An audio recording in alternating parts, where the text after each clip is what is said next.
მოგესალმებით, თქვენ უყურებთ გამოშვებას Talk News. შიმშილობის 26-ე დღე სოლიდარობა მზია ამაღლობელს და ყველას ინდისის პატიმარს. რამდენად მოწმდება ნინოწმინდის მუნიციპალიტეტის სოფელ ფოკაში სასმელი წყლის ვარგისიანობა. ვრცლად გთავაზობთ სიუჟეტს.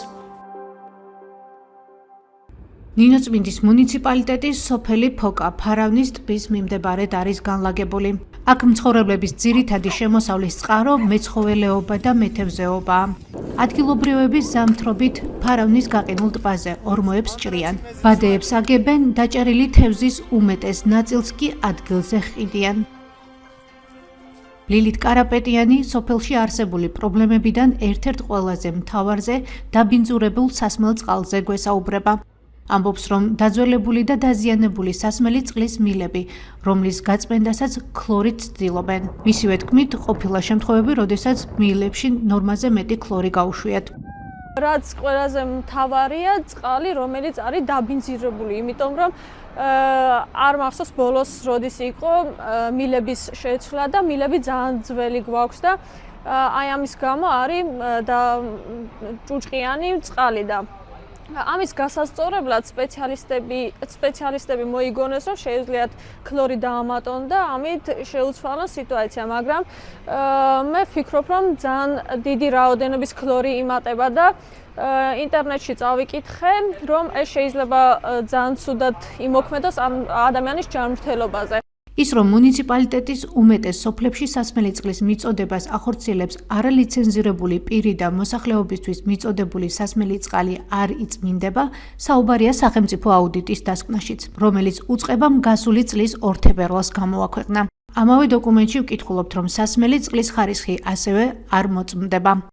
ქალაქ ნინოწმინდის და 4 სოფლის, განძა, დიდი ხანჩალი, კატნატო და ფოკა მოსახლეობისთვის სასმელი წყლის მიწოდებას უზრუნველყოფს შპს საქართველოს გაერთიანებული წყალმომარაგების კომპანია. თვითმმართველი ერთეული ვერ უზრუნველყოფს დანარჩენი 27 სოფლის, 3427 ოჯახის გამართულ წყალმომარაგებას. რა შეიცვალა სახელმწიფო აუდიტის სამსახურის დასკვნის შემდეგ, რა ინტენსივობით იწმინდება სასმელი წყლის მილები და სათავე ნაგებობა. ბოლოს როდის ჩაუტარდა წყლის ქსელს წმენდა, რამდენად ადასტურებენ იმას, რომ დაზიანებული მილების გამო სასმელი წყლის მილების გაწმენდისთვის ნორმაზე მეტ ქლორს იყენებენ. ვკითხეთ კომპანიას. ჩვენ ასევე ვთხოვეთ მოეწოდებინათ ინფორმაცია, იგეგმება თუ არა და როდის ფოკაში სასმელი წყლის სისტემის რეაბილიტაცია და რა თანხაა გათვალისწინებული ამისთვის. წყალმომარაგების კომპანიიდან ჩვენს კონკრეტულ კითხვებზე კონკრეტული პასუხები ვერ მივიღეთ. ზოგად პასუხში კი კომპანია ირწმუნება, რომ სასმელი წყლის ხარისხი აკმაყოფილებს ტექნიკური რეგლამენტით დადგენილ სანიტარულ ნორმებს და ლაბორატორიული დასკვნის საფუძველზე წყალი არის უსაფრთხო ქიმიური, ეპიდემიური და რადიაციული თვალსაზრისით. ამავე პასუხში აღნიშნულია, რომ ციტატა სოფელი ფოკიდან ცხელი ხაზის ბაზაში არ ფიქსირდება წყლის ვარგისიანობასთან დაკავშირებით არც ერთი ზარი. შეტყობინება არ შესულა არც სოციალური ქსელის მეშვეობით. დაუკავშირდით სოფელი ფოკის რწმუნებულს, თუმცა იგი ჩვენს კითხვაზე გაღიზიანდა და ტელეფონი გათიშა. ჩვენ ზარებს არ პასუხობს არის ნინოწმინდის მერი ანივარ მოსოიანი. აქვთ თუ არა ინფორმაცია სავარაუდოდ დაბინძურებული სასმელი წყლის შესახებ სურსათის ეროვნულ სააგენტოში. აქ ინფორმაციის გადამოწმებას დაგვპირდნენ. რა საფრთხე შეექმნება ადამიანის ჯანმრთელობას თუ სასმელ წყალში ნორმაზე მეტი ქლორი მოხვდება. გვესაუბრება ეპიდემიოლოგი გიორგი კამგამიძე. თუ ძალიან მაღალი დოზით იქნება და ეს არის თქვათ 10-ჯერ და ზოგჯერ 100-ჯერ უფრო მაღალ დოზაზეა საუბარი, ამ შემთხვევაში შეიძლება იყოს გარკვეული პრობლემები და პირველ რიგში ეს არის იგივე კუჭ-ნაწლავის სისტემის დაზიანების თვალსაზრისით, ქლორმა შეიძლება გამოიწვიოს ნორმალური ბაქტერიული ფლორის, რომელიც ცხოვრობს ჩვენს კუჭ-ნაწლავის სისტემაში და აგვეხმარება ძალიან ბევრ საკითხში. ეს არის თვითონ მონელების პროცესი, ეს არის იგივე ადგილობრივი იმუნიტეტის ჩამოყალიბება, ნაწლავ სისტემასთან ასოცირებული იმუნიტეტი და ასევე მეტაბოლური ცვლის დარღვევა შეიძლება გამოიწვიოს, თუ მართლა მაღალი დოზით იქნება მოხვედრილი ორგანიზმში. ასევე ალერგიული დაავადების განვითარების კუთხით უნდა აღვნიშნოთ, ეს უკვე დაკავშირებული არა მარტო დალევასთან, არამედ იგივე მაგალითად წყლის აუზებში ან დაბანის დროს წყლის კანზე მოხვედრის თვალსაზრისით, იგივე თვალის ლორწოვანზე და მისი შესუნთქვა შეიძლება გამოიწვიოს იგივე ბრონქული ასთმის გამწვავება და პირდაპირ არის ქლორთან დაკავშირებული. ქლორს ძალიან ბევრი დადებითი მნიშვნელობა აქვს, ანუ წყლის ქლორინაციას, ვინაიდან მის საშუალებით ვებრძვით სხვადასხვა ინფექციურ დაავადებას, რომელიც განსაკუთრებით არის დაკავშირებული კუჭ-ნაწლავის სისტემის ინფექციებთან.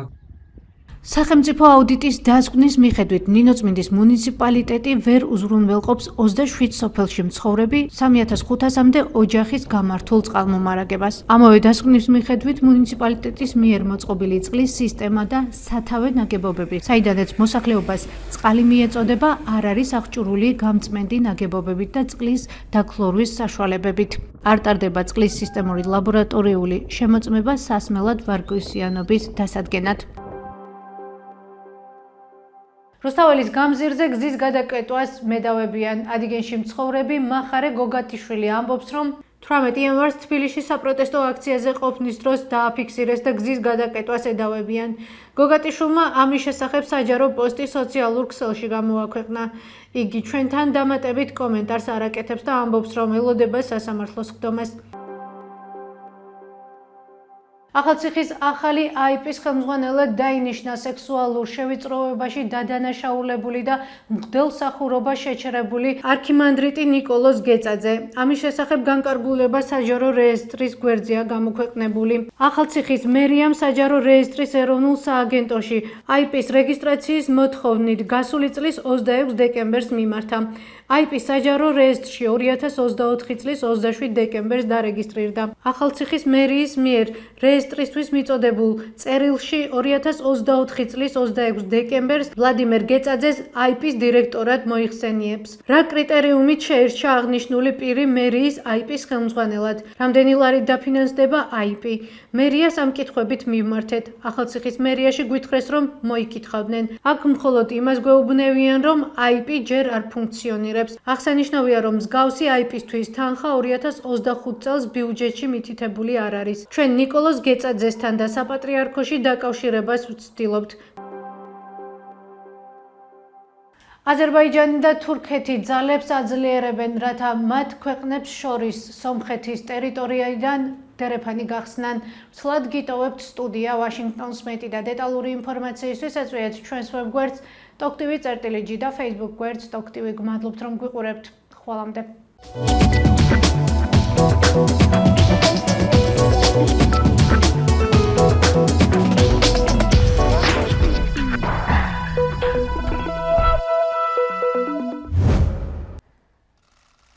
ანკარა და ბაქო აძლიერებენ სახმელეთო დერეფნის შექმნის ძალისხმევას, რომელიც ზანგეზურის დერეფნის სახელითაა ცნობილი, აზერბაიჯანსა და ნახიჩევანის ავტონომიურ რეგიონს შორის, რომელიც თურქეთს ესაზღვრება. სომხეთი თავის ტერიტორიაზე დერეფანს ეწინააღმდეგება, მაგრამ სირიაში და ლიბანში დამარცხებების შემდეგ მისი სტრატეგიული პარტნიორის ირანის დასუსტების პირობებში აზერბაიჯანი და თურქეთი შესაძლებლობას ხედავენ. Only reason why Armenia resists the establishment of ერთადერთი მიზეზი, რატომაც სომხეთი ზანგეზურის დერეფნის შექმნას ეწინააღმდეგება, არის ირანის დაპირებები, რომ მას სამხედრო ძალით დაიცავს. ირანი ახლა ტრამპის ადმინისტრაციის მხრიდან მაქსიმალური წნეხის ქვეშ ექცევა. არ ვფიქრობ, რომ აზერბაიჯანი ან თურქეთი მის მუქარებს სერიოზულად აღიქვამენ. I don't think Azerbaijan or Turkey will take its threat seriously.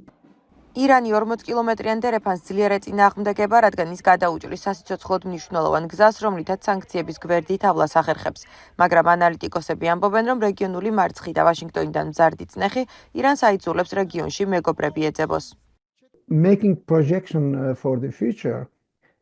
სამომავლო პერსპექტივაში შესაძლოა ზანგეზურის დერეფნის გახსნა ირანისთვის კარგი იყოს და მას თურქეთთან და აზერბაიჯანთან ბევრად უკეთესი და მჭიდრო ურთიერთობები ჰქონდეს. გასულ წელს ამერიკა-სომხეთის ერთობლივი სამხედრო წვრთნები ერევანსა და ვაშინგტონს შორის მჭიდრო ურთიერთობის ნიშანი იყო, ფაქტორი, რომელიც ანალიტიკოსების თქმით, თურქეთისა და აზერბაიჯანის რახვებს აკავებდა. მაგრამ ახალ ტრამპის ადმინისტრაციას ჯერ არ მიუნიშნებია რა პოზიცია აქვს დერეფნის პროექტის მიმართ და ერევანი შეშფოთებულია, რომ შესაძლოა ბაქომ და ანკარამ ეს გაურკვევლობა გამოიყენონ. ქაოსი შესაძლებლობაა ცუდი სუბიექტებისთვის, რომ აკეთონ ისეთი რამ, რასაც ჩვეულებრივ არ გააკეთებდნენ და ახლა კი მათ არავინ აკვირდება. 2023 წელს აზერბაიჯანის არმიამ თურქეთის მხარდაჭერით სადავო მთიანი ყარაბაღის ანკლავში სომხეთის მიერ მხარდაჭერილი ძალები დაამარცხა. იმ დროს, როდესაც შესაძლოა თურქეთმა ზანგეზურის დერეფნით ეკონომიკური სარგებელი მიიღოს, შესაძლოა ვაშინგტონთან დიპლომატიურად უფრო მეტი მოიგოს, თუ ამის ნაცვლად ყურადღებას აზერბაიჯანს სომხეთის სამშვიდობო მოლაპარაკებებზე გაამახვილებს.